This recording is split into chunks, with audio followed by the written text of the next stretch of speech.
तो चलिए सीधा मुद्दे पर आते हैं और इसमें गहराई से उतरते हैं।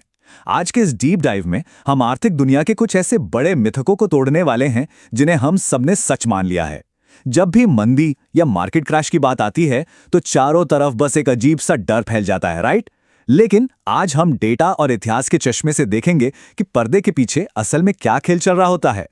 आगे बढ़ने से पहले जरा देखते हैं कि आज हम क्या-क्या कवर करने वाले हैं। शुरुआत करेंगे द बिग मिथ से, फिर समझेंगे द माइंडसेट गैप, उसके बाद द साइकोलॉजिकल गेम यानी डर के मनोविज्ञान को डीकोड करेंगे, फिर हिस्टोरिकल प्रूफ देखेंगे और आखिर में बात करेंगे द सर्वाइवल स्ट्रैटेजी की, जो एक ऐसा ब्लूप्रिंट है जो इस पूरे चक्कर को समझने में मदद करेगा। तो सबसे पहले बात करते हैं पहले पॉइंट की, द बिग मिथ यानी संपत्ति के नष्ट होने का जो भ्रम हमारे दिमाग में बैठा है, उसकी सच्चाई क्या है। जब भी शेयर बाजार धड़ाम से गिरता है तो न्यूज़ चैनल्स पर अक्सर सुनने को मिलता है कि करोड़ों अरबों रुपए डूब गए। लेकिन यहां रुककर हमें एक बहुत ही तार्किक सवाल पूछना चाहिए, मंदी के दौरान पैसा आखिर जाता कहां है? क्या वो सच में हवा में कहीं गायब हो जाता है? बिल्कुल नहीं। इस डर से बाहर निकलकर हमें यह समझना होगा कि पूंजी असल में कैसे काम करती है। तो सबसे महत्वपूर्ण बात जो हमें समझनी है वो ये है कि संपत्ति कभी नष्ट नहीं होती, कभी खत्म नहीं होती। इसे क्राइसिस वेल्थ ट्रांसफर कहते हैं। ये एक बहुत ही सिस्टमैटिक प्रोसेस है जहां पूंजी नष्ट नहीं होती बल्कि उसका बस रीसर्कुलेशन होता है। मतलब मार्केट में जब उथल पुथल मचती है तो संपत्तियां घबराए हुए लोगों के हाथों से फिसलकर शांत और चालाक संस्थाओं की झोली में चली जाती हैं। बाजार का क्रैश कोई दुनिया का अंत नहीं है, बल्कि यह संपत्ति ट्रांसफर करने का एक बहुत ही संगठित तरीका है। अब आते हैं दूसरे हिस्से पर, द माइंडसेट गैप यानी मानसिकता का अंतर, ओनरशिप वर्सेस कैश फ्लो। और ये चीज बहुत ही शानदार तरीके से दर्शाती है कि अलग अलग लोग आर्थिक संकट को कैसे देखते हैं। देखिए, एक तरफ वो लोग हैं जो पूरी तरह से कैश फ्लो यानी अपनी रेगुलर इनकम पर फोकस करते हैं। स्क्रीन पर थोड़ा सा भी नुकसान देखा और वो पैनिक कर जाते हैं। लेकिन दूसरी तरफ अरबपतियों का माइंडसेट बिल्कुल अलग होता है। वो इस गिरावट को एक बम्पर डिस्काउंट सेल की तरह देखते हैं और बहुत ही शांति से परमानेंट एसेट्स यानी स्थायी संपत्तियां अपने नाम कर लेते हैं।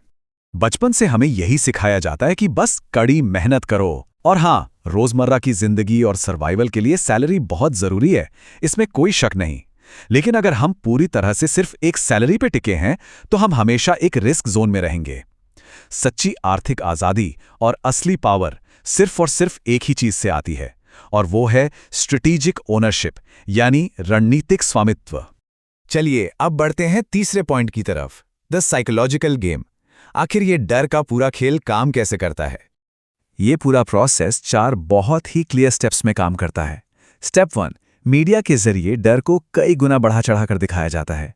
फिर आता है स्टेप 2, जब लगातार नेगेटिव खबरें आती हैं तो आम इंसान का नर्वस सिस्टम सर्वाइवल मोड में चला जाता है, वो घबरा जाता है।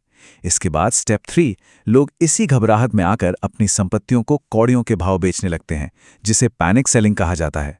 और यही एंट्री होती है स्टेप 4 की। ठीक उसी वक्त स्मार्ट मनी यानी बड़ी संस्थाएं बिना कोई शोर मचाए चुपचाप उन संपत्तियों को भारी डिस्काउंट पर खरीद लेती हैं। अब जो बात यहाँ सबसे दिलचस्प है वो ये है कि कैसे हमारी अपनी भावनाएं ही हमें ट्रैप कर लेती हैं। इसे द फोमो ट्रैप यानी छूट जाने का डर कहते हैं।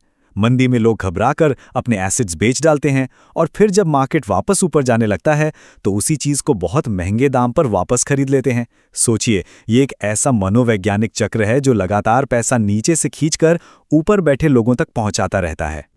अब आते हैं चौथे भाग पर, हिस्टोरिकल प्रूफ यानी इस ब्लूप्रिंट को असल जिंदगी में कैसे इस्तेमाल किया गया है। तो चलिए आगे बढ़ते हैं और देखते हैं कि ये पूरी थ्योरी असल में कैसे काम करती है। साल 2008 को याद कीजिए, जब पूरी दुनिया में बैंकिंग सिस्टम डूब रहा था, तब वॉरेन बफेट ने घबराने के बजाय गोल्डमैन सैक्स में अरबों का निवेश कर दिया। उसी साल इतने भयंकर क्राइसिस के बीच इलॉन मस्क ने अपने इमोशंस पर कंट्रोल रखा और टेस्ला को दिवालिया होने से बचा लिया। और 2020 की महामारी के टाइम पर जेफ बेजोस ने दुनिया के डिजिटल शिफ्ट होने का जबरदस्त फायदा उठाया। मतलब साफ है, मुश्किल वक्त में रणनीतिक तरलता और धैर्य ही वो असली हथियार हैं जिनसे तबाही के बीच भी बड़े साम्राज्य खड़े किए जाते हैं। यहाँ एक बहुत ही गहरा विचार है जो कहता है हर मार्केट क्रैश सत्ता के एक क्रूर पुनर्वितरण के रूप में काम करता है, जो कंट्रोल को परमानेंटली ऊपर की ओर शिफ्ट कर देता है। हम यहाँ पूरी तरह से न्यूट्रल होकर सिर्फ इतिहास को देख रहे हैं। असल में मंदी समाज के ढांचे के लिए एक रीसेट बटन की तरह होती है। ये एक ऐसा वक्त होता है जब पावर और कंट्रोल अदृश्य और मजबूत संस्थाओं के हाथों में और भी ज्यादा पक्का हो जाता है। और अब हम पहुंच गए हैं अपने आखिरी और सबसे अहम पड़ाव पर, द सर्वाइवल स्ट्रैटेजी। इस ग्रेट रीसेट में खुद को कैसे मजबूत रखें? चलिए इन संस्थागत निर्देशों को डिकोड करते हैं।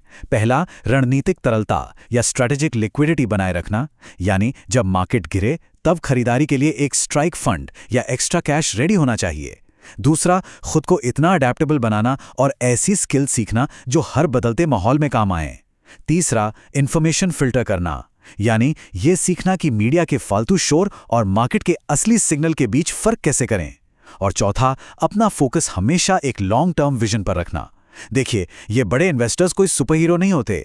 उनका ये कमाल सिर्फ और सिर्फ उनके कड़े इमोशनल कंट्रोल और एकदम क्लियर प्लानिंग का नतीजा होता है।